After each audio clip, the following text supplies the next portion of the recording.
What is up, guys? We are back in Melbourne, and if I'm talking kind of quietly right now, it's because I've been informed that I have a very loud voice and everyone's pretty much gone to bed.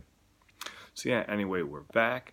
And before I give you my little spiel and encouragement, I just wanted to say I went and saw The Lion King today, and it was kind of a special experience for me because back in 2005, when The Lion, the Witch, and the Wardrobe came out, I remember seeing it in the theater and seeing Aslan and thinking to myself, how cool would it be if they made a live action Lion King, all CGI, but that looked photorealistic? I didn't think that would ever happen, but now 14 years later, it's a thing. This movie, obviously, it wasn't as good as the original because the original's awesome, but it was still really cool to be able to actually see that. It's amazing how real it looked, so that was cool. I enjoyed it. We haven't had any mission, obviously, because we just got back, but I did have an encouragement for you guys. First, I wanted to read these two verses from Nehemiah 8, starting at verse 9, and it says, "And Nehemiah, who was the governor, and Ezra the priest and scribe, and the Levites who taught the people, said to all the people, 'This day is holy for the Lord your God. Do not mourn or weep.' For all the people wept when they heard the words of the law.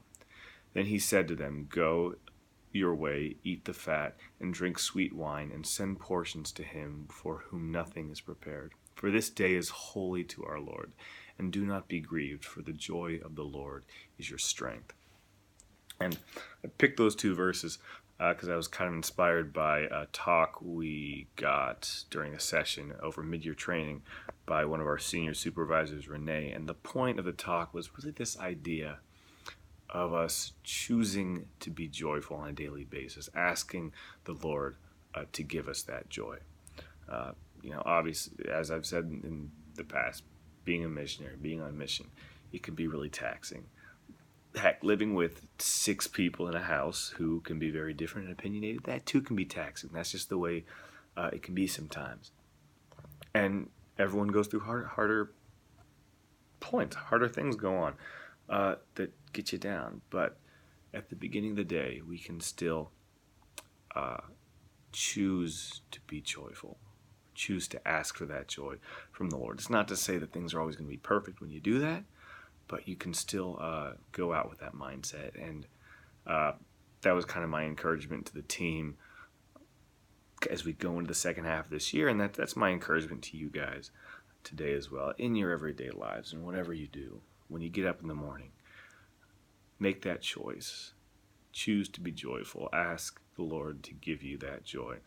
And I'd like to think that if you do that, it will no doubt have an impact on your life, but everyone around you who you encounter on those days. So that is it from me, guys. We have a crazy ministry schedule these next 2 weeks, so you won't hear from me for 2 weeks, but hope you'll be praying for me and the teams. It's going to be intense. You guys are in my prayers. Hope you guys are doing well. Keep living life joyfully, and God bless.